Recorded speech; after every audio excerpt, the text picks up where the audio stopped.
Histoire de l'Église de Don Charles Poulet, l'Antiquité, chapitre 5, la question origéniste, 394-407. L'arianisme à peine abattu, l'Orient s'agite pour de nouvelles luttes où la théologie tient une place assez restreinte, mais qu'enveniment d'âpres conflits de personnes. Ruffin contre saint Jérôme, Théophile contre saint Jean Chrysostome. Origène jouissait en Orient d'un prestige considérable. C'est à son exemple que les deux premiers Cappadociens, Basile et Grégoire de Nazianze, attribuèrent un rôle important à la raison dans l'exposé des vérités dogmatiques. Mais d'autres disciples lui empruntèrent plusieurs erreurs, d'abord Grégoire de Nice, puis Didyme l'aveugle, qui commenta le Péri-Archon, ouvrage le plus scabreux du maître. Une réaction anti-origéniste va se produire, assez irraisonnable dans ses procédés, mais justifiée dans son fond. Désireux d'ériger une gnose chrétienne, Origène avait trop teinté sa théologie de philosophie platonicienne. De là, une double série d'erreurs. Premièrement, un certain subordinationnisme d'après lequel le Logos et le Saint-Esprit, intermédiaires du Père, sont moindres que lui. Deuxièmement, une eschatologie bizarre. D'après Origène, nés égaux en perfection, les esprits ne se sont pas tous montrés fidèles à Dieu, et leur chute a été la source de l'état actuel du monde. Les uns sont devenus anges, les autres astres, ou hommes, ou encore démons. Ainsi, le monde terrestre apparaît-il comme le lieu de purification des esprits enfermés dans un corps pour leur rachat. Cependant, après une purification par le feu, la matière ayant rempli son rôle rentrera dans le néant, et toutes les âmes sauvées retourneront à Dieu, en sorte que l'unité primordiale sera restaurée. Apokatastasis en grec. Premièrement, la phase latine Saint Jérôme et Ruffin. La crise éclata en 394. Saint Jérôme et Ruffin menaient alors en Palestine la vie cénobitique. Partageant les erreurs anthropomorphites répandues dans plusieurs couvents et détestant de ce chef l'exégèse spiritualiste du grand alexandrin, un moine obscur nommé Aterbius vint trouver Saint Jérôme et Ruffin et leur dénonça l'origénisme. Le premier se défendit de toute compromission. Par contre, le second voulut rester fidèle à la mémoire du maître. Il s'ensuivit entre eux une guerre d'intrigue. À Pâques 397, grâce à l'intervention de sainte Mélanie, les deux adversaires se réconcilient. Mais la lutte recommence plus âpre lorsque Ruffin entreprend la traduction du Péri-Archon, dont il avait enlevé les erreurs subordinationnes inacceptables.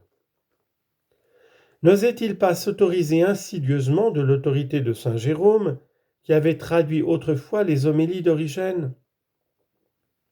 Jérôme, piqué au vif, réplique en faisant paraître une traduction intégrale du Péri-Archon. Ruffin écrit une apologie. Saint Jérôme y répond par une autre apologie. Toutes deux œuvres passionnées. Mais en 400, le pape Anastase s'est déclaré nettement contre Origène, ses œuvres et son traducteur. Ruffin se retire d'abord à Aquilée puis à Rome. Saint Jérôme reprend dans sa solitude de Bethléem ses travaux scripturaires. La phase latine de la lutte est terminée. Deuxièmement, la phase grecque. Saint Jean Chrysostome et Théophile. Mais au même moment, la querelle reprenait plus violente en Orient. Le patriarche d'Alexandrie Théophile, d'abord partisan d'Origène, se déclarait anti-origéniste pour des raisons non pas toutes métaphysiques. La sentence de Rome vint fortifier ses convictions. En 401, on le voit à la tête d'une troupe de soldats réguliers, donnait la chasse à travers le désert de Nitrie à des moines origénistes.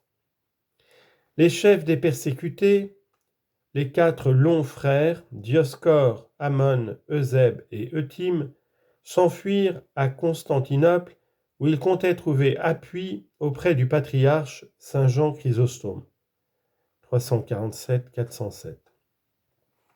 Très prudent, celui-ci offrit aux longs frères un asile, mais refusa de les admettre à la communion avant d'avoir reçu d'Alexandrie des éclaircissements. Cependant, l'impératrice Eudoxie intervenait moins discrètement.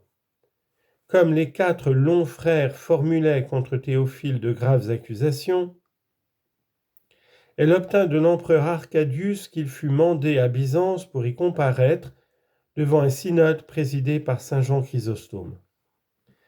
C'était attiser la rivalité profonde des 2 patriarcats. Le « pharaon ecclésiastique » ne se considérait justiciable de personne en Orient. Mais en quelques mois, tout va changer. L'impératrice Eudoxie se retourne contre Jean à la suite d'une homélie sur le luxe où elle a cru se reconnaître.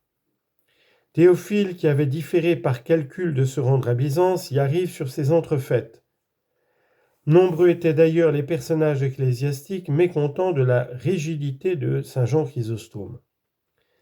À la coterie de cour vint donc s'adjoindre une coterie épiscopale menée par Acace de Bérée, Antiochus de Ptolémaïs, Sévérien de Gabale, parti alexandrin contre parti johannite. Ayant coalisé les haines, Théophile réunit le synode du Chêne dans le voisinage de Chalcédoine. On y formula contre le patriarche des accusations multiples, entre autres celle de lèse-majesté impériale.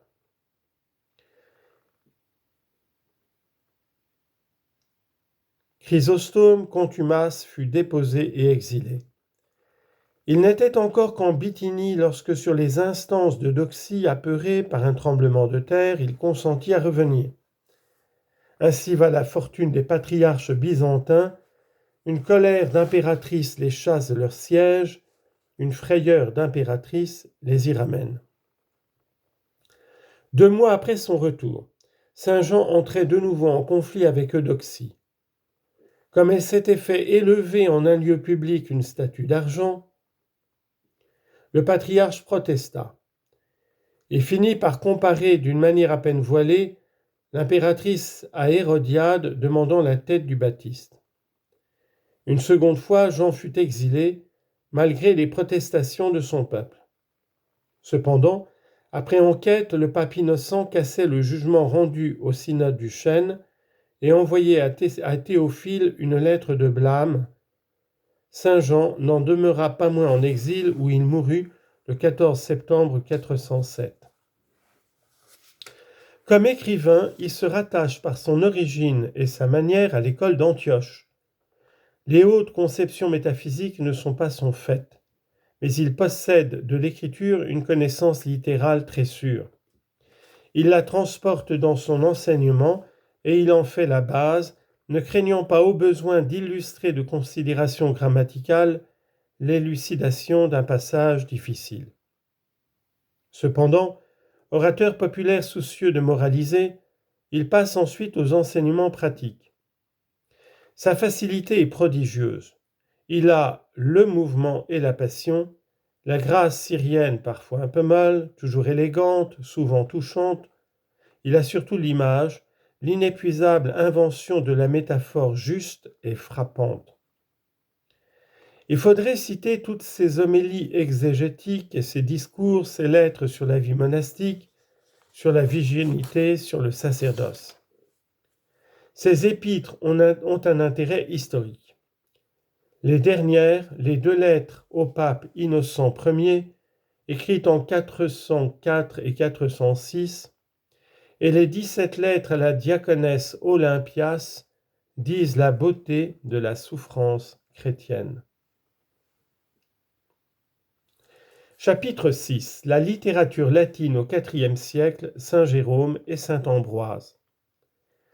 Les deux principaux écrivains latins du IVe siècle sont saint Jérôme et saint Ambroise. Jérôme, 342-420, le plus érudit de tous les pères latins, possédait admirablement les trois langues latines, grecque, hébraïque et assez bien l'araméenne. Le pape Damas le pria d'entreprendre non une traduction nouvelle et téméraire du Nouveau Testament, mais une simple révision à l'aide des traductions latines et même des manuscrits grecs. Le texte établi par lui fut aussitôt adopté dans la liturgie. Son psautier, qui reçut le nom de Psalterium Romanum, s'est conservé à Saint-Pierre de Rome.